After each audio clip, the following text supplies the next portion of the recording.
अस्सलाम वालेकुम नाजरीन, आप देख रहे हैं स्टेट क्राफ्ट और मैं हूं सैयद मुजम्मिल शाह। वज़ीर आज़म पाकिस्तान शहबाज शरीफ साहब की तरफ से आज पाकिस्तान तहरीक इंसाफ पर ख़ासी तनकीद की गई।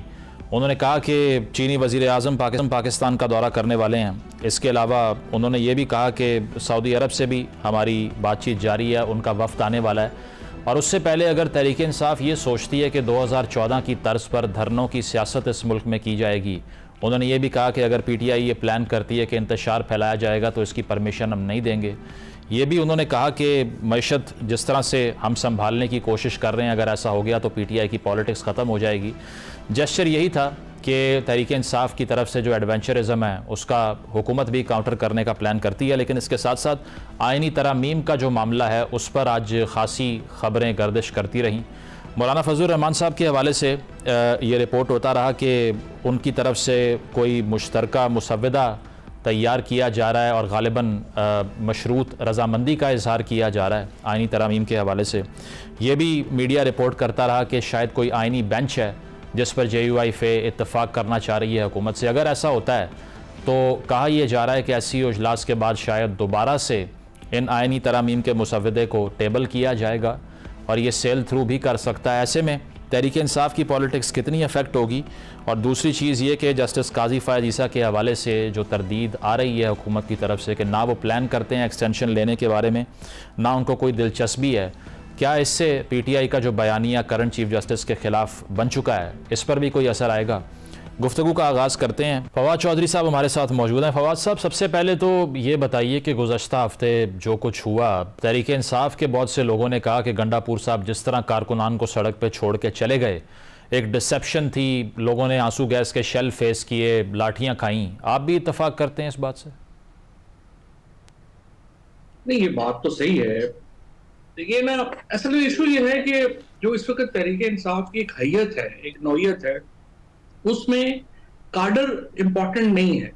सो इमरान खान जो बात करते हैं लोग उस पर रिस्पॉन्ड करते हैं। और आपके सामने है कि जो इंतखाबात के नताइज हमारे सामने आए हैं, आपके सामने है उसके बाद जो एहतजाज हुआ है, उसमें ये जो लीडर काडर तो चूंकि खत्म हो गया, काडर को तो उन्होंने फारिग कर दिया।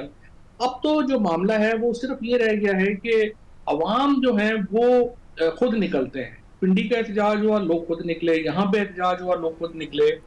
और जाहिर है कि जो लीडरशिप की एक नजर आनी चाहिए थी वो नहीं थी। और वो तो जाहिर है कि उसमें कोई दो राय नहीं है कि लीडरशिप की जो प्रेजेंस है वो नहीं थी, या जो भी काडर है, लीडरशिप तो भी इस वक्त फ्रैंकली है नहीं। ये सारे लोग तो एक फिलर्स हैं, लीडरशिप तो उस तरह से नहीं।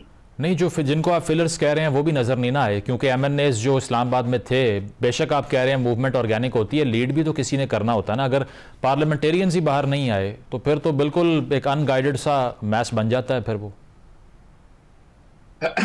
अनगाइडेड मैच तो नहीं है, लोगों को पता ही है कि क्या इश्यूज है, क्या नहीं है, और कहाँ पहुंचना है, क्या करना है। लेकिन इस बात से आपकी जो है वो देखे मुमकिन नहीं है इख्तलाफ करना कि जो MNAs MPAs जो आए हैं उनको 12 लीडर, अपने हलकों के लीडर तो करना चाहिए था, वो नजर नहीं आए हैं। और उसकी एक वजह ये है कि जो रियासती एक फस्तायत और बर्बरियत हो रही है इस वक्त, उससे उसका निशाना है लीडरशिप, और उसकी वजह से मसाइल जो हैं वो बढ़ते हैं और उनके ऊपर ही मेन टारगेट किया जाता है। लिहाजा जाहिर है कि वो उससे रहे हैं। अलबत्ता एहतजाज जो है वो तो एक मुसलसल अमल है और मेरा ख्याल है कि आगे भी चलते ही रहेगा। सही। फवाद साहब, ये हर हफ्ते अब हमें थ्योरी ऑफ गंडापुर्स डिसअपेरेंस डिस्कस करनी पड़ती है और उस पर हर किसी का एक अपना टेक होता है कि वो किधर गए। आपकी थ्योरी क्या है कि कहाँ थे वो? देखिए, अभी कुछ कहा नहीं जा सकता। एक बात ही सर्टन है कि अली अमीन गंडापुर की जो वजाहतें हैं कल भी और आज भी, जाहिर है उनमें कोई ज्यादा दम नहीं है और पूरा सच जो है वो नहीं बता सके या बता नहीं पा रहे या मसलहतन उसके ऊपर नहीं आ रहे। लेकिन बहरहाल उसमें आइडिया तरीका तो यही होता है कि जब आप सच ना बता सकें तो आप फिर खामोश रहें, वो ज्यादा बेहतर होता है। नहीं, खामोश रहने की बजाय आज धुआंधार तकरीर कर दी उन्होंने कहा दोबारा इस्लामाबाद पे कोट एंड कोट धावा बोलेंगे अगर IG साहब को ना हटाया आपने। तो ये धावा बोलने की पॉलिटिक्स, ये अच्छी पॉस्चरिंग है PTI के लिए?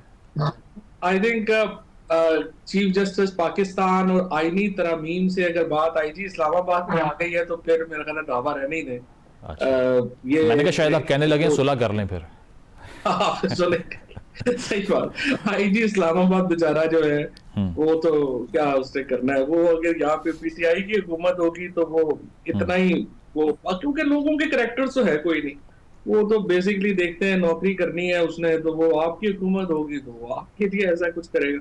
सो सरकारी मुलाजम तो पाकिस्तान के अंदर बड़ा अनफॉर्चुनेट हुआ है। ये जिस तरह से इखलाकियात गिरी है पाकिस्तान में, स्पेशली ब्यूरोक्रेसी की, पुलिस की, उसके ऊपर तो एक पूरा पाकिस्तान को मेरे ख्याल में कोई इनको जो सिविल सर्विस एकेडमी के अंदर एक पूरी कोई नई लेक्चरशिप शुरू करनी पड़ेगी कि दुनिया में ब्यूरोक्रेट्स हैं। एक्चुअली थोड़ा सा इधर बात चली गई तो मैं आपको ये बता दूं कि जो इंडियन सिविल सर्विस थी वो दुनिया की चंद अवलीन मेरिट बेस्ड सर्विसेज में से थी, और पाकिस्तान की सिविल सर्विस ने इंडियन सिविल सर्विस को इनहेरिट किया। एक्चुअली जो यूके था वहां पे मेरिट बेस्ड सिविल सर्विस बाद में शुरू हुई और हिंदुस्तान में पहले शुरू हो गई। तो इनका बहुत बड़ा एक दुनिया में कंट्रीब्यूशन है मेरिट बेस्ड ब्यूरोक्रेसी का, जो 2 सालों में तो मुकम्मल तबाह बर्बाद हो गई है, और मेरा ख्याल है इसको तो रीवैम्प करना पड़ेगा। अच्छा, इस्लामाबाद की पुलिस और लाहौर पुलिस ये तो सारी तबाह बर्बाद हो चुकी है। हर बंदा आईओ इनका मिलियनर हो गया है।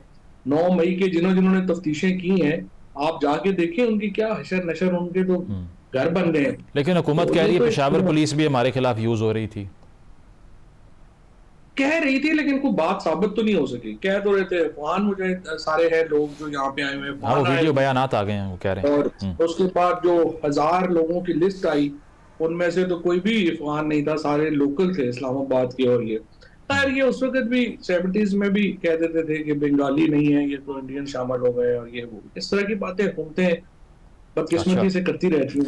ये बताइए कि अब ख्वाजा आसिफ साहब ने भी ये कहा है कि गंडापुर साहब के खिलाफ खान साहब इसीलिए कार्रवाई नहीं करते कि वो ये समझते हैं कि अली अमीन साहब के इस्टेब्लिशमेंट से ताल्लुकात अच्छे हैं तो उनको हम यूज़ कर लें फ्यूचर में बातचीत के लिए।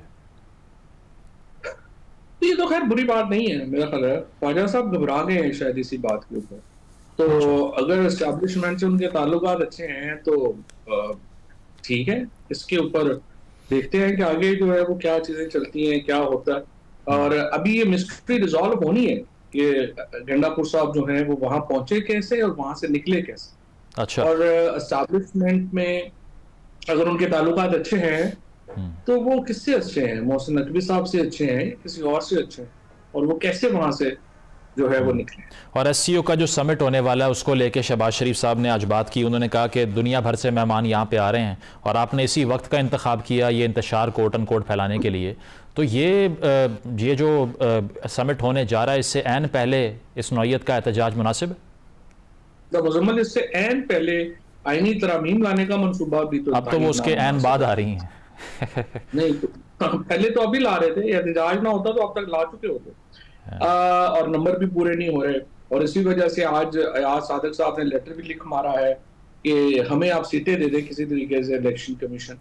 लेकिन बहरहाल मेरा ये ख्याल है कि हुकूमत अगर जिस तरह मौलाना फजलुर रहमान ने प्रेस कॉन्फ्रेंस की थी और उन्होंने कहा था कि हुकूमत ये कह दे कि वो एससीओ समिट से पहले आईनी तरमीम की तरफ कोई कदम नहीं बढ़ाएगी, उससे वैसे ही चीजें बेहतर हो जाती। बट अनफॉर्चुनेटली हमने देखा कि ऐसा हुआ नहीं, और उसके नतीजे में ये जो एक सियासी तलखी है उसमें बहुत इजाफा हुआ है।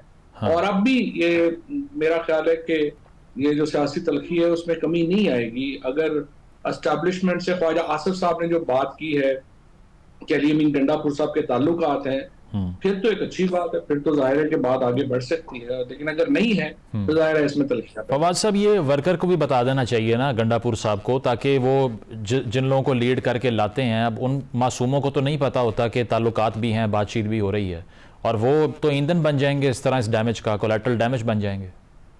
ये बात बिल्कुल आपकी ठीक है, किसी तौर के ऊपर भी वर्कर्स को इस तरह अकेला नहीं छोड़ना चाहिए था। पीटीआई की लीडरशिप को अपनी जिम्मेदारी महसूस करनी चाहिए थी, और कम से कम और कुछ नहीं तो लोगों से माफी मांगे जिस तरीके से उन्होंने अबंडन किया वर्कर्स को। इसमें तो कोई शुबा ही नहीं है कि ये जो कुछ भी किया उन्होंने वो बड़ी ज्यादती पे मबनी था। तो ये लेबोरेटरी के चूहे तो नहीं है जिनको अब जब चाहे इस्तेमाल करें। लेकिन दूसरी तरफ ये भी जरूरी मैं कहना चाहूंगा कि ये लोग इनके लिए वर्कर्स इन लीडरशिप के लिए निकले नहीं, वो अपने ही एक जज्बे से, अपने ही एक उससे के लिए जो है वो निकले हैं, पाकिस्तान को बदलने की एक उमंग और चाहत लेके निकले हैं, और ये लोग निकलते रहेंगे। इनकी कमिटमेंट इमरान खान के साथ है, पीटीआई के बाकी लोगों को तो शायद जानता भी कोई नहीं।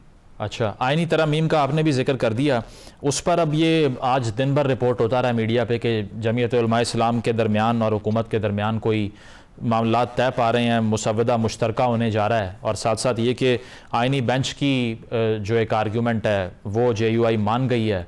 आपको लगता है कि मौलाना साहब कैंप क्रॉस कर रहे हैं? नहीं, अगर ये मौलाना ने, पहली बात तो ये है कि मौलाना ने अपनी जो मुसव्वदा है वो तहरीक इंसाफ को भेजा है कमेंट्स के लिए, और कल वो गालिबन अनाउंस कर रहे हैं अपना जो पैकेज है आईनी। अगर आप उन पॉइंट्स के ऊपर जाएं तो वो पॉइंट्स तो सीरियस रिफॉर्म्स के पॉइंट्स, और जिसमें आईनी अदालत का कयाम उन्होंने मुस्तरद कर दिया है। वो कह रहे हैं आईनी बेंच बना दें और 5 सीनियर मोस्ट सुप्रीम कोर्ट के जजेस उसको होल्ड करें। एक्सटेंशन जो है वो उन्होंने रिफ्यूज कर दी है। उसके बाद जो मिलिट्री कोर्ट्स का आइडिया है, सिविल लोगों को मिलिट्री ट्रायल करने का आइडिया, वो उन्होंने ड्रॉप कर दिया। तो ये चीजें तो उन्होंने कर दी हैं। अगर इसके ऊपर आगे बुनियाद होती है, बात होती है, तो उसमें फिर क्या हर्ज है? अच्छा, और फ़लस्तीन के हवाले से जो ऑल पार्टीज़ कॉन्फ्रेंस थी, PTI शामिल नहीं हुई, वो तनकीद हो रही है बहुत तहरीक इंसाफ पे। आपने भी ट्वीट में उसका जवाब दिया और आपने कहा कि इसका फ़ायदा नहीं था गालिबन, राइट? नहीं, मैंने ये कहा कि वहां जाना चाहिए था, ना जाने का कोई फायदा नहीं हुआ। एक्चुअली तो प्रॉब्लम इनका ये है ना कि वो चूंकि उन्हें हर चीज वो सोचते हैं कि जब तक इमरान खान क्लियर ना करें मुनासिब नहीं है, तो वो उस चक्कर में वो नहीं गए, हालांकि इस कॉन्फ्रेंस में जाना चाहिए। अच्छा, बिलावल साहब के हवाले से आप क्या सोचते हैं कि ऑल ऑफ अ सडन इस आइनी तरमीम के लिए एक नैरेटिव तश्कील देने के लिए वो नून लीग से भी ज़्यादा फोर फ्रंट पर क्यों आ गए हैं? वो कह रहे हैं कि 25 अक्टूबर से पहले आइनी तरमीम करने में मुश्किलात शायद ना हों, और साथ साथ हर सूरत आइनी अदालत बनेगी, तरमीम करवा कर रहेंगे। वाई बिलावल साहब? पहले तो जरदारी साहब ने पहले जो है ये शुरू किया था, वो बताना चाहते हैं एस्टैब्लिशमेंट को कि ये जो टीम है शहबाज शरीफ एंड कंपनी जिसके ऊपर आप रिलाय कर रहे हैं, ये बहुत नालायक है और हम बड़े कॉम्पिटेंट हैं। अगर आप हमें ये खिदमत का मौका दें तो हम ये काम कर सकते हैं, वी आर डूअर्स, और ये बड़े नालायक लोग हैं। तो इसीलिए अगर आप गौर करें तो जो तमाम ट्विटर के ऊपर या सोशल मीडिया पे जो अकाउंट्स हैं जो PPP से ज्यादा जिनका रिलेशनशिप है, वो यही नुक्ता बार बार बता रहे हैं कि वो बड़े नालायक हैं और आप बड़े अच्छे हैं। अच्छा, और 63A के फैसले के बाद आपको लगता है कि दोबारा से अब हॉर्स ट्रेडिंग शुरू हो जाएगी? अभी असद कैसर साहब ने कहा कि 12 करोड़ रुपए में अरकान पार्लियामेंट को ख़रीदने की कोशिश की जा रही है। आपके इल्म में है कि कुछ फॉर्मर कॉलीग्स आपके इस ऑप्शन को एक्सप्लोर करेंगे कि 12-13 करोड़ रुपया ले लिया जाए और डिफेक्शन कर दी जाए, उसके बाद में देख लेंगे जो भी होगा? ये 12 करोड़ तो मेरा ख्याल है बड़ा थोड़ा है, क्योंकि पॉलिटिकल कैरियर ही खत्म होना है। 12 करोड़ लेके तो कोई नहीं करेगा। आप प्राइस टैग बढ़वाना चाह रहे हैं शायद? मेरा ख्याल है बोली बढ़नी पड़ेगी, और उसके बावजूद भी बड़ा मुश्किल है, क्योंकि आप देखें मुजम्मल के जो लोग जिन्होंने परवेज इलाही साहब के खिलाफ जिन्होंने वोट दिया, वो 20 लोग, आप पता कराएं वो 20 लोग किधर है? उनकी पॉलिटिक्स खत्म हो गई है। जो 22 MNA जिन्होंने इमरान खान को छोड़ा था नो कॉन्फिडेंस में, आप पता करें वहां पे कहां है। वहां 1-2 के अलावा सबकी सियासत जो है, उनके पुश्तों की सियासत भी खत्म हो गई। सो ये जिसने फैसला करना है उसने अपनी सियासत खत्म करके करना है, नंबर 1। नंबर 2 ये है कि मुझे लगता है कि कोई कामयाबी गवर्नमेंट को नहीं हो रही, इसीलिए आज अयाज सादिक ने लेटर लिखा है इलेक्शन कमीशन को कि आप हमें रिजर्व सीट्स दें और आइन सुप्रीम कोर्ट के फैसले की कंट्रोवेंशन में हमें सीट्स दे दें। और इसके ऊपर आपको पता है इलेक्शन कमीशन तो पहले ही खत लिख चुका है, CM फाइल कर चुका है एक्चुअली सुप्रीम कोर्ट में, कि सुप्रीम कोर्ट उन्हें गाइड करेगी उन्होंने क्या करना है। तो इस पे उन्होंने आपका इजलास भी बुला लिया है। और अभी तक जो इलेक्शन कमीशन है उसने तक सब्सिडरी का रोल अदा किया है नून लीग का। अगर वो अपने पिछले फैसले को जो है वो रिव्यू करता है और सीटें देने की तरफ जाता है, तो फिर ये एक और जो है वो प्रॉब्लम होगा। एंड आई थिंक इसको भी आसानी से, फिर तो बिल्कुल ही पीसीओ बन जाएगा ना। अच्छा। लेकिन ना ये जो आईनी तरमीम आ रही है, इसको पहले लोग जो है वो नहीं मानते, पीसीओ समझते हैं। अगर आप इस तरह करेंगे तो फिर इसको तो बिल्कुल ही कोई नहीं मानेगा। और ऑल पाकिस्तान वकला कन्वेंशन ने भी आज एक करारदाद मंजूर की है कि आइनी तरामीम अगर आती हैं तो हम इसको अनकॉन्स्टिट्यूशनल मूव समझेंगे। गवर्नमेंट जो है वो कंसिडरेट है इस चीज़ की कि एक बड़ी रेजिस्टेंस वहाँ से भी उनको फेस करना पड़ सकती है? ये कि मुझे नहीं पता जिसने भी एस्टैब्लिशमेंट को, हुकूमत को ये मशवरा दिया है कि इस आईनी तरमीम से कोई इस्तेहकाम आ जाएगा, वो बिल्कुल उन्होंने उनको गलत मशवरा दिया है। ये हुकूमत पहले ही एक बहुत बड़ी अवामी तहरीक का मुकाबला कर रही है, तहरीक इंसाफ का, और उसके बाद अब उन्हें अगला जो मुकाबला है वो करना पड़ेगा जजों और वकीलों से। और वकला जो है वो पीटीआई के मुकाबले में बहुत ज्यादा ऑर्गेनाइज है, क्योंकि तहसील के लेवल तक इलेक्शंस होते हैं। तो ये तो एक बिल्कुल लॉयर्स मूवमेंट को दावत दे रहे हैं। मुझे यकीन ही नहीं है कि ये लॉयर्स मूवमेंट शुरू नहीं होगी। ये 100% लॉयर्स मूवमेंट शुरू होगी। ठीक है, बहुत बहुत शुक्रिया फवाद चौधरी साहब हमारे साथ। उनका कहना यह था कि वकला तहरीक भी इस पर चल सकती है। अलबत्ता JUI का आइनी तरामीम के हवाले से मौक़िफ़ क्या है उस पर भी बात कर लेते हैं। जमीयत उलमा इस्लाम के रहनुमा कामरान मुर्तज़ा साहब ने हमें ज्वाइन किया। कामरान साहब, जो ख़बरें गर्दिश कर रही हैं वो तो यही हैं कि मशरूत रजामंदी मौलाना साहब ने ज़ाहिर कर दी आइनी तरामीम पे। आप तस्दीक करेंगे इसकी? जी नहीं, बिल्कुल तस्दीक नहीं करता। मौलाना साहब ने कभी तस्दीक की ऐसी बात की किसी की? कल सिर्फ एक कॉन्फ्रेंस में शिरकत करने का मतलब ये तो नहीं है कि उनमें से उन्होंने कोई मशहूर रजामंदी जाहिर कर दी है। बातचीत हो रही है, बातचीत में हमारी अपनी डॉक्यूमेंट तैयार है, उनकी तरफ से भी डॉक्यूमेंट जो है शायद पीपल्स पार्टी की तरफ से तो आ गई है, बाकी उन की तरफ से तो अभी कोई नहीं आई। अच्छा, और जो आइनी अदालत के हवाले से बात थी, अब उसमें यह भी कहा जा रहा है कि JUI ये चाहती है कि एक आइनी बेंच कायम कर दिया जाए, ना कि एक मुकम्मल स्ट्रक्चर एक पैरेलल कोर्ट का। इसमें कुछ सदाकत है? मौलाना आज शायद तशरीफ ला रहे हैं तो वो अपना जो मसौदा है उसको पब्लिक कर देंगे। आज कर दें, कल कर दें, या उनके साथ दूसरे दोस्तों के साथ शेयर कर देंगे तो सारी तफसीलात सामने आ जाएंगी आप। अच्छा, और पाकिस्तान तहरीक इंसाफ से भी कोई गुफ्तगू अब तक जारी है या सिर्फ हुकूमत से ही मुशावरत हो रही है इसमें? नहीं, उनसे भी जारी है। उनके साथ भी अगर शेयर करने का फैसला हुआ तो उनके साथ भी शेयर करेंगे। अच्छा, और इसके अलावा जो SCO इजलास के बाद अब हुकूमत का यही प्लान है कि दोबारा से इसको टेबल किया जाए, ऐसा कुछ है आपके इल्म में, या दोबारा वो सब होगा कि आपको बहुत से सियासी रहनुमा ये एतराज़ कर रहे थे कि हमें बताए बगैर हुकूमत ये तरामीम ले आई है? इस बार कोई इंटीमेशन है जो आपको दी गई है गवर्नमेंट की तरफ से?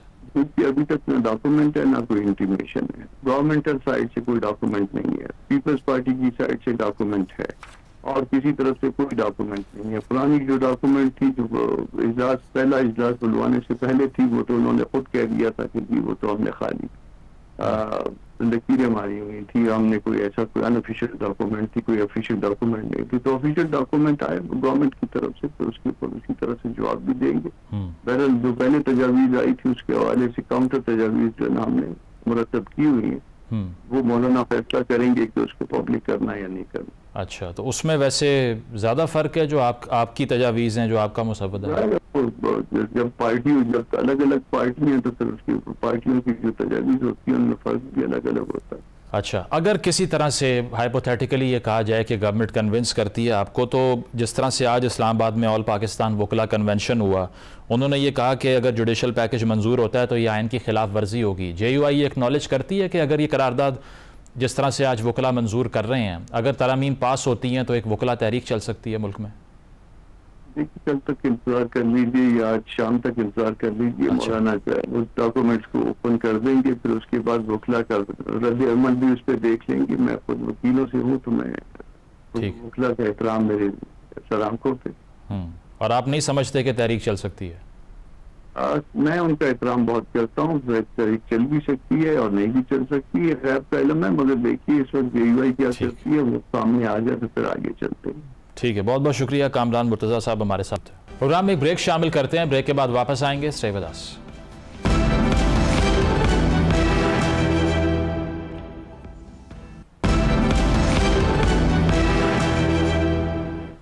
वेलकम बैक नाज़रीन। अब से कुछ रोज़ बाद SCO की कॉन्फ्रेंस जो पाकिस्तान में होने जा रही है, उसकी सिग्निफिकेंस और भारतीय वज़ीर ख़ारजा की आमद की जो इम्पोर्टेंस है, और साथ साथ तहरीक इंसाफ का जो एहतजाज इससे पहले चल रहा है, इस तमाम की इम्प्लिकेशन क्या होगी, इस पर बात करते हैं। साबिक सफ़ीर हुसैन हक्कानी साहब हमें ज्वाइन कर रहे हैं। बहुत बहुत शुक्रिया हक्कानी साहब आपके वक्त का। सबसे पहले तो जो SCO कॉन्फ्रेंस होने जा रही है 15 तारीख को, उससे मुतल्लिक अब मुल्क में हम देख रहे हैं कि एक माहौल बनाया जा रहा था जिसमें आज शहबाज शरीफ साहब ने भी ये बात की कि इस कॉन्फ्रेंस से ऐन पहले तहरीक इंसाफ का जो एहतजाज था वो खासा डैमेजिंग था और हम मज़ीद परमिशन नहीं देंगे कि 2014 की तर्ज पे आप दोबारा धरने और ब्लॉकेट कर दें मुल्क में। आप इत्तफाक करते हैं इस बात से कि बहुत पुअर टाइमिंग थी PTI की तरफ से? ये मैं इसको दूसरी तरह से कहूँगा। PTI की क़यादत बिला यानी बगैर किसी प्लान के, बगैर किसी हिकमत अमली के इकदाम किए चली जा रही है। उनके लीडर जेल से कहते हैं मेरे लिए जुलूस निकलवा दो, जुलूस निकलवा देते हैं। वो खैबर पख्तूनख्वा की हुकूमत बसों पे लाद के लोगों को ले आती है। इससे ना इनकलाब आने वाला है, ना वो रिहा होने वाले हैं, ना हुकूमत बदलने वाली है। अब रह गया सवाल SCO कॉन्फ्रेंस के लिहाज का, तो ये भी उनको अगर अंदाजा, वो शायद ये समझ रहे थे कि अगर हम इस कॉन्फ्रेंस को एक तरह से यरगमाल बना लेंगे तो शायद हुकूमत या एस्टैब्लिशमेंट मजबूर हो जाएगी खान साहब को रिहा करने के लिए। फिर दूसरी बात है कि बहुत सारे यूट्यूबर्स हैं वो इस किस्म की बातें करते रहते हैं। खान साहब के जो डाई हार्ट सपोर्टर्स हैं वो उनके लिए कुछ भी करने को तैयार हैं, लड़ने मरने को तैयार हैं। तो ऐसी सूरत में अपने फॉलोअर्स को समझदारी के साथ डिप्लॉय करना चाहिए। वो समझदारी खान साहब और उनके साथियों में नजर नहीं आ रही। और ये बात दुरुस्त है कि जब कोई बैनुल अक़वामी कॉन्फ्रेंस होने वाली हो तो उस मौके पर इस किस्म का हंगामा करके आप ना अपने मकासद हासिल कर सकते हैं और ना ही आप बाहर से आने वाले मेहमानों को कोई अच्छा तासुर देते हैं। और जो मुशीर इत्तलात हैं बैरिस्टर सैफ खैबर पख्तूनख्वा के, उन्होंने ये कह दिया कि जयशंकर साहब हमारे एहतजाज में शरीक होकर आइन की बहाली की तहरीक का हिस्सा बने। How do you see that statement? मेरा ये ख्याल है कि बैरिस्टर सैफ उस वक्त कुछ सोचे समझे बगैर ही बोल गए। तहरीक इंसाफ के बारे में बहुत सी बातें कही जा सकती हैं, लेकिन ये तो नहीं कहा जा सकता कि वो भारत की तरफ से या भारत को पाकिस्तान पर बालादस्ती देने की कोई बात करेंगे। मेरा ये ख्याल है कि ये बात उन्होंने उन बहुत सारी हिमाकतों से एक हिमाकत के तौर पे की जो PTI के लोगों की तरफ से आ रही है। देखें, इमरान खान साहब खुश होते हैं जब उनकी पार्टी के लोग बढ़त मारते हैं और जब उनके लोग तशद्दुद करते हैं या हंगामा करते हैं तो वो ये गलत फहमी उनको होती है कि इससे फौज पर दबाव पड़ रहा है। अगर आपको याद हो तो इंटरनेट पे वो क्लिप मौजूद है जब खान साहब एक दफा कनाडा में कुछ लोगों के साथ बात कर रहे थे और उन्होंने कहा कि देखो जी, अगर 10-20 हज़ार लोग सड़कों के ऊपर ले आओ तो हमारे जर्नैल जो हैं वो फौरन ही दबाव में आ जाते हैं। उन्होंने तो लफ्ज ज्यादा बदतमीजी के इस्तेमाल किए थे, लेकिन मेरी तहजीब इसकी नहीं देती कि क्या जबान इस्तेमाल की जाए। ये उनकी सोच का हिस्सा है। चंद चीजें खान साहब की सोच का मुस्तकिल हिस्सा हैं। अगर आप पुराने उनके क्लिप्स देखें, एक तो ये बात कि मैं दूसरे सियासतदानों से बातचीत नहीं करूंगा क्योंकि वो नहीं, मैं तो हमेशा जब भी बात करूंगा एस्टेब्लिशमेंट के साथ करूंगा। दूसरा ये कि एस्टेब्लिशमेंट दबाव में आ जाती है। और उस दिन बहुत सारे रिटायर्ड अफसर जो उनके हमदर्द हामी हैं वो व्हाट्सएप पर और ट्विटर वगैरह पे ये कह रहे थे कि हाँ जी, हुकूमत को फौरन लेट जाना चाहिए, बात मान लेनी चाहिए। तो ये उनके माइंड का हिस्सा है, क्योंकि ये उनके जहन का हिस्सा है, इसलिए उनके जो लोग हैं उनकी पार्टी में वो उनको खुश करने के लिए ज्यादा से ज्यादा भड़क मारते हैं। और बैरिस्टर सैफ की बात भी ऐसी ही भड़क थी जिसका कोई हासिल नहीं और उसकी वजह से और कुछ नहीं, तो हुकूमत को एक मौका मिल गया है कि उनके बारे में मनफी बातें करें। हक्कानी साहब, 2019 में जब खान साहब बजाते खुद वजीर आजम थे, उनका एक स्टेटमेंट था जिसमें वो TLP के वर्कर्स के एहतजाज पर रिस्पॉन्ड करते हुए ये कह रहे थे कि अगर आपको कोई फैसला पसंद ना आया तो आप मुल्क बंद कर देंगे, सड़कें बंद कर देंगे, गरीबों का क्या होगा, इस तरह मुल्क नहीं चल सकते। अब ये है कि रोज़ बरोज़ इन एहतजाज की कॉल से मईशत का पहिया जैम हो जाता है, इंटरनेट यहाँ पर चलता नहीं है। गवर्नमेंट का रिस्पॉन्स अगर देखें तो इस बार भी 6000 कंटेनर लगाए उन्होंने और पुलिस वालों को डिप्लॉय किया, लॉ एनफोर्समेंट वालों को डिप्लॉय किया, रास्ते बंद थे, मोटरवेज बंद थी। ये कब तक चलेगा और कौन सोल्यूशन निकाल सकता है इसका? अगर तहरीक इंसाफ को पावर नहीं मिलती, would they continue doing this जो वो कर रहे हैं? मेरा ये ख्याल है कि आपने माशियात थोड़ी बहुत तो पढ़ी होगी। माशियात में एक कॉन्सेप्ट है लॉ ऑफ डिमिनिशिंग रिटर्न्स, कि बाज़ चीज़ें जो हैं उनके जो नताइज हैं वो पहले से और कम होते चले जाते हैं अगर वही बात आप दोहराते चले जाएं। तो खान साहब के पास शुरू में तो ये वक्त था कि हम एहतजाज करेंगे और उसके नतीजे में, लेकिन अगर उन्होंने 9 मई के बाद भी ये नहीं सीखा कि इस तरह के दबाव से मामलात नहीं बदलेंगे, पार्लियामेंट में रहा जाए, खैबर पख्तूनख्वा की हुकूमत को की कारकर्दगी दिखाई जाए, अदालतों में लड़ाई लड़नी है तो वहां लड़ी जाए, अगर बैन अवी राय आमा भी हम अपने साथ करनी है तो उसके लिए भी पुरअमन तरीके के साथ किया जाए, और फिर मुज़ाकरात का कोई अमल शुरू किया जाए सियासी पार्टियों के साथ। अगर खान साहब की वाकई लड़ाई एस्टेब्लिशमेंट के साथ है तो फिर मंतकी बात तो यह है कि सारी सियासी जमातें एक तरफ हो जाएं और एस्टेब्लिशमेंट को कहें जी आइंदा आप सियासत में मुदाखलत ना किया करें, और फिर खान साहब कहें कि अच्छा मुझे इन इंतखाबात में मेरे साथ धांधली हुई, ज्यादती हुई, नए इंतखाबात करा दिए जाएं, और फिर उसके ऊपर बातचीत हो। लेकिन ऐसा कोई काम वो नहीं करना चाहते। उनको एक गलत फहमी है कि उनकी मकबूलियत इतनी है कि उसके नतीजे में इनकलाब आ सकता है। अच्छा, अब मैंने एक दफा कह दिया था तो उसको उन्होंने, उनकी पार्टी के लोगों ने तोड़ मड़ोड़ के ये कह दिया। मैंने कहा वो अपने आप को एक खुमैनी समझते हैं, तो वो लोगों ने तोड़ मड़ोड़ दिया कि जी हुसैन हक्कानी ये कह रहा है कि ये खुमैनी बन रहा है, इस्लाम लाने वाला। ऐसी बात नहीं थी। बात ये थी कि जिस तरह आयतुल्लाह खुमैनी की इतनी मकबूलियत थी कि उनकी वजह से, उनके कहने से लोग सड़कों पे आ गए और फिर सड़कों पे रहे, और हुकूमत का चलना ऐसा नामुमकिन हो गया कि उसके नतीजे में इनकलाब आ गया। तो पाकिस्तान वो एक मरकजी शहर वाला मुल्क नहीं है जहां अगर सारे लोग सड़कों के ऊपर आ जाएं और कई हफ्तों कई महीनों बैठे रहें तो फिर उसके नतीजे में मुल्क रुक जाता है। पाकिस्तान में बहुत सारी डायनामिक्स हैं, बहुत सारे शहर हैं, बहुत सारे मराकज हैं, किस किस को बंद किया जाएगा। फिर हमारे यहाँ रियासत मजबूत है, मुसल्लह अफवाज हैं, क्या मुसल्लह अफवाज से आवाम को लड़ाएंगे? अगर लड़ाएंगे तो जो जानी नुकसान होगा उसका कौन जिम्मेदार होगा? ये उनके फहम से ये बात बालातर है। उन्होंने जिंदगी में कभी भी हिकमत अमली से काम नहीं किया। देखें, बुनियादी बात यह है मलिक साहब कि वो एक फास्ट बॉलर है। अच्छा, और फास्ट बॉलर की कितनी हिकमत अमली होती है? वो बॉल लेके आता है, मारता है, अगर बॉल से विकेट गिर गई सुभान अल्लाह, नहीं हुआ तो अगली बॉल फेंक देगा, फिर अगली फेंक देगा, ओवर कंप्लीट हो गया तो थोड़ी देर के बाद उसको फिर ओवर आ जाएगा। तो उनके अंदर कभी भी सियासी हिकमत अमली वाली कोई खूबी मुझे नजर नहीं आई 1997 से आज तक, जब से वो सियासत में आए। प्रोग्राम में एक ब्रेक शामिल करते हैं, ब्रेक के बाद वापस आएंगे। Stay with us.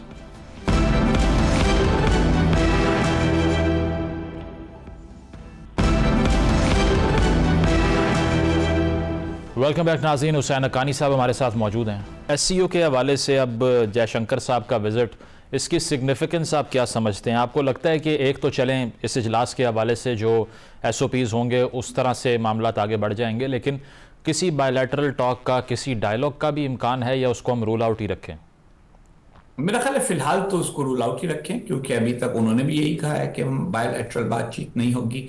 और मेरा ये ख्याल है कि भारत की जो पोजीशन है वो बड़ी सख्त है। उनका मौक़िफ़ अपनी जगह है कि पाकिस्तान उन बहुत सारे दहशतगर्दी के वाक़यात के बारे में कोई एक क्लियर बात करे और उन लोगों को या हमारे हवाले करे या उन पर खुद मुकदमे चलाए, जो मुंबई के अटैक्स में शामिल थे, जो और बहुत सारे अटैक्स इंडिया में हुए, कश्मीर में, और फिर इस मौजू पर भी बात की जाए। पाकिस्तान का मौक़िफ़ यह है कि जब भी बातचीत होगी बायलैटरल, उसमें कश्मीर पे भी बात होनी है, वो करने को तैयार नहीं है इंडिया वाले। तो मेरा तो ख्याल है कि ये विजिट जो है ये SCO से ही मुताल्लिक रहेगी, और उनका आना ये साबित करता है कि भारत SCO में अपना किरदार अदा करते रहना चाहता है। और ये हकीकत कि SCO का इजलास पाकिस्तान में हो रहा है, इसकी वजह से वो SCO को नहीं छोड़ने को तैयार, लेकिन वो पाकिस्तान को भी गले लगाने को या उससे भी हाथ मिलाने को तैयार नहीं है। लेकिन जिस तरह से तकरीबन 10 साल पहले नवाज शरीफ साहब ने मोदी साहब की तकरीब हलबरदारी में शिरकत की, फिर 2015 में वो पाकिस्तान आए नवाज शरीफ साहब से मिलने के लिए, आपको लगता है ये एक और मौका है कि कुछ सॉफ्ट डिप्लोमेसी का ही आगाज़ कर दिया जाए? उसकी वजह है कि अगर दुनिया की तीसरी चौथी सबसे बड़ी मैशत आपके बॉर्डर पर मौजूद है, इंगेजमेंट का फ़ायदा तो हमें शायद ज़्यादा होगा उनसे, राइट? जी बिल्कुल होगा, लेकिन देखें हमने जो माहौल बनाया हुआ है और उसमें खान साहब का भी किरदार है, जिन्होंने इक़्तिदार से हटने के बाद अमरीकी साजिश फलां ढीम ये सब शुरू कर दिया। तो पाकिस्तान में इस वक्त जो कौमी मिजाज है वो अपने बड़े पड़ोसी के साथ मफाहमत का मिजाज नहीं है। अच्छा, हमारे यहाँ कैफियत यही है कि जनाब, आपको याद होगा कि खान साहब के साथियों ने उस वक्त कहा था कि नवाज शरीफ साहब जो हैं वो कि जी वो मोदी के यार है। हालांकि जब आपका इतना बड़ा पड़ोसी है, बिल्कुल, चौथी बड़ी मीशत है, उसके साथ आपका तनाज़ा भी है, तो तनाज़े को साइड पे रखकर आप उसके साथ तिजारत कर सकते हैं, उसके साथ ताल्लुकात रख सकते हैं। और ताल्लुकात ना भी रखें तो आप पड़ोसी को इग्नोर नहीं कर सकते।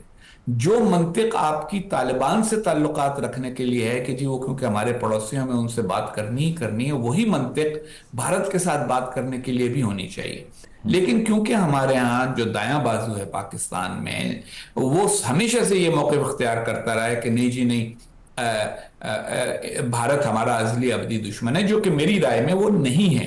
कोई दुनिया में अज़ली अबदी दुश्मन नहीं होता। लोगों की बातचीत होती है, फैसले होते हैं, और फिर उसके नतीजे में मफादात होते हैं और मफादात पर बातचीत हक़ानी साहब, लेकिन ये सब पावर में आने के बाद ही करते हैं पॉलिटिशियंस हमारे। क्योंकि जब खान साहब ऑफिस में थे तो उन्होंने मोदी साहब के इलेक्शन से पहले ये कहा था कि वो फेवर करेंगे उनको, अगर वो जीत जाएं तो बीजेपी के साथ अच्छे ताल्लुकात रहते हैं पाकिस्तान के। वो दूसरी एक बात है। वो मसला ये है कि खान साहब की नरगिसियत भी एक अजाब है कि वो हमेशा ये समझते हैं कि जो कुछ होगा मेरी वजह से होगा, मेरे जरिए होगा, और अगर उनके जरिए नहीं हुआ तो फिर उन्होंने उसमें यकीनन हंगामा डालना है। जब वो ट्रंप से मिलने गए तो वो अमेरिका की साजिश, कोई अमेरिका के साथ मिलकर साजिश करने नहीं गए थे, लेकिन अगर अमेरिकनों से कोई और मिले तो वो साजिश होती है। इसी तरीके के साथ भारत के साथ भी अगर कोई और मिला तो वो साजिश होगी। तो इस वक्त जो पाकिस्तान की अंदरूनी सियासत है उसके पेश नजर मुझे लगता है कि शहबाज शरीफ साहब एहतियात करेंगे, लेकिन अगर कोई बैकडोर डिप्लोमेसी शुरू हुई तो वो अच्छी बात होगी। लेकिन जिस तरह हक़ानी साहब आपने जिस तरफ इशारा किया कि अगर वो साजिश कह दें किसी चीज़ को तो वो साजिश बन जाती है। अच्छा जेस्चर कह दें, अमेरिका के विजिट के बाद कह दें मैं वर्ल्ड कप जीत के आया हूँ, तो वो वर्ल्ड कप की जीत हो जाती है। इसको काउंटर किसने करना है? गवर्नमेंट की कोई स्ट्रेटजी या पीटीआई के जो खिलाफ जमातें हैं निज़ाम में, वो तो काउंटर ही नहीं कर पा रही। ना वो सोशल मीडिया के ऊपर नज़र आती हैं कहीं पे, ना वो कोई रैशनल आर्गूमेंट से डिकंस्ट्रक्ट करती हैं उनको। जो पीटीआई की मुखालिफ जमातें हैं वो तो अभी तक पूरी तरह सोशल मीडिया एज में दाखिल ही नहीं हुई। पीटीआई को एस्टेब्लिशमेंट ने, अगर आपको याद हो तो उनके लोगों को बड़ी उनकी तरबियत की थी और उनको उनकी मदद की थी सोशल मीडिया में 2018 के इलेक्शन के लिए। वो जिन कारकुनों की तरबियत की थी उनमें से चंद एक तो एस्टेब्लिशमेंट के साथ होने की वजह से अलग हो गए, लेकिन बाकी जो है वो अभी तक महासबे लगे हुए। और इसी तरह वो जर्नलिस्ट भी हैं, आप देखें ना, जितने भी जर्नलिस्ट हैं जो पीटीआई के इस वक्त वकील बने हुए हैं वो सारे के सारे वो हैं जो पहले एस्टेब्लिशमेंट के भी वकील होते थे। तो वो सारे के सारे लोग जो हैं उन्होंने एक हंगामा बरकरार रखा हुआ है सोशल मीडिया में और मीडिया में। दूसरा ये है कि पाकिस्तान में एक बड़ा तबका हमेशा से ऐसा रहा है जो फौजी हुकूमत को तरजीह देता था बनिस्बत सिविलियन हुकूमत के। बिल्कुल, वो सिविलियन लीडरों को पसंद ही नहीं करता, वो पीडीएम की पार्टियों को पसंद नहीं करता। मुझे याद है, वो मेरे सामने, मैं आपको भी भेज दूंगा, चाहें तो आप उसको स्क्रीन पे दिखा दें। और वो ये है कि एक बैनर था खान साहब के अलग होने के 2 दिन के बाद पीटीआई का जुलूस निकला था लाहौर में, जिसमें बैनर ये था कि no PML, no PPP, no JUI, only Imran Khan और मार्शल लॉ। तो ये उनकी सोच बाज लोगों की है। अब उसकी वजह से इन महाजों पर मुकाबला करने के लिए जो बेचारी ट्रेडिशनल सियासी जमातें हैं, उनका तो ट्रेडिशनल तरीका है, उनको तो ये अभी तक नहीं आया कि किस तरह से सोशल मीडिया और इतने वसी और मल्टी डायमेंशनल मीडिया में नैरेटिव का मुकाबला नहीं। उन्हें ये भी समझ नहीं आ रहा कि परफॉर्मेंस से अब वोट नहीं मिलते। दूसरी बात भी है, ये जो बयानिए का लफ्ज है ये पाकिस्तान में बहुत हर एक इस्तेमाल करता है, ये जो, मगर बयानिया बनाने में उस आदमी में कि जो मुसलसल झूठ बोलने पर आमादा हो और उस आदमी में जो एहतियात करे और हकायक की बात करे, उसमें बहुत फर्क होता है। ये आप अमेरिका में भी देख रहे हैं। डोनाल्ड ट्रंप जब चाहते हैं जो चाहते हैं झूठ बोल देते हैं। अच्छा। और उसके उनका इसलिए उनका बयानिया चल जाता है। उन लोगों में जो मायूस हैं, जो एस्टेब्लिशमेंट सिस्टम सबसे नाराज हैं, किसी को नहीं पता कि वो सिस्टम को किस चीज से रिप्लेस करेंगे, लेकिन लोग कहते हैं हाँ यार ये सिस्टम से बड़ा खराब है और गलत है, गलत है। तो वो फिर एक झूठे इनकलाब की नवीद सुनाना बड़ा आसान हो जाता है। जिस बात की जरूरत है वो ये है कि हकायक को दोबारा बातचीत में लाया जाए।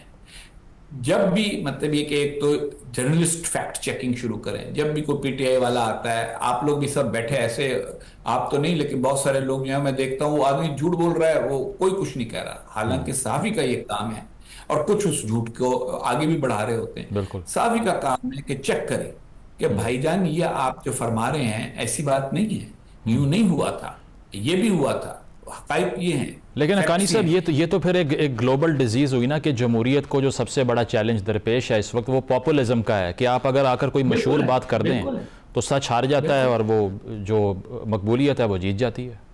देखिए पुराने ज़माने में असल में मीडिया जो होता था वो एडिटोरियल फंक्शन एक्सरसाइज करता था, ठीक। तो अब सोशल मीडिया में तो कोई एडिटोरियल फंक्शन ही नहीं है, और जो मेन स्ट्रीम मीडिया है वो भी पॉपुलिस्टों को पूरी तरह चेक नहीं कर पाता, वो उनको, तो इस वजह से आदमी झूठ बोलता चला जाता है। मैं आपको अपनी बात बताऊं, मेरे ऊपर कोई पाकिस्तान में क्रिमिनल मुकदमा नहीं दर्ज हुआ था, यानी सो कॉल्ड मेमो गेट हुआ था तब भी, लेकिन सोशल मीडिया के ऊपर लोग लगे रहते हैं कुछ आप अपने मुकदमात का जवाब दें, आप पहले अदालत के साथ, कोई ऐसी, क्योंकि जो शोर मचाया, जिस तरह मचाया, बस वो लोगों के जहनों में चिपक जाता है। तो ये एक पूरी दुनिया है, और इस दुनिया में जब तक एक मुनज़्ज़म तरीके के साथ पाकिस्तान मुस्लिम लीग, पाकिस्तान पीपल्स पार्टी और पीडीएम की दूसरी जमातें दाखिल नहीं होंगी और लोहे को लोहा काटने का इंतजाम नहीं करेंगी, ये परेशानी जारी रहेगी।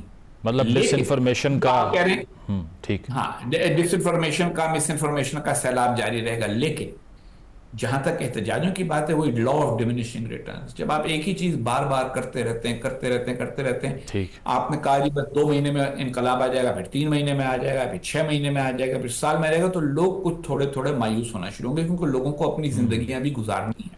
यही बच्चे, यही लड़के जो सारा वक्त जुलूसों के लिए आ जाते हैं, यही इस उम्मीद पे आ रहे हैं कि जी हम खान को रिहा कराएंगे, दुनिया बदल जाएगी।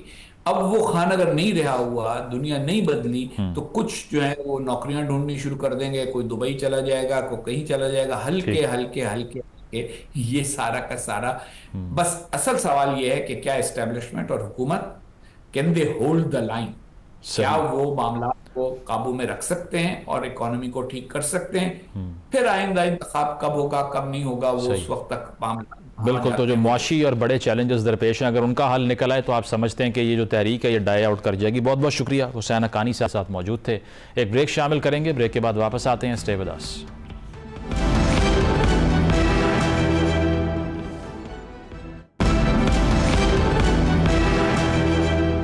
नाज़रीन, प्रोग्राम आपने मुलाहिज़ा किया, फीडबैक ज़रूर दीजिएगा। इजाज़त दीजिए, अल्लाह हाफ़िज़।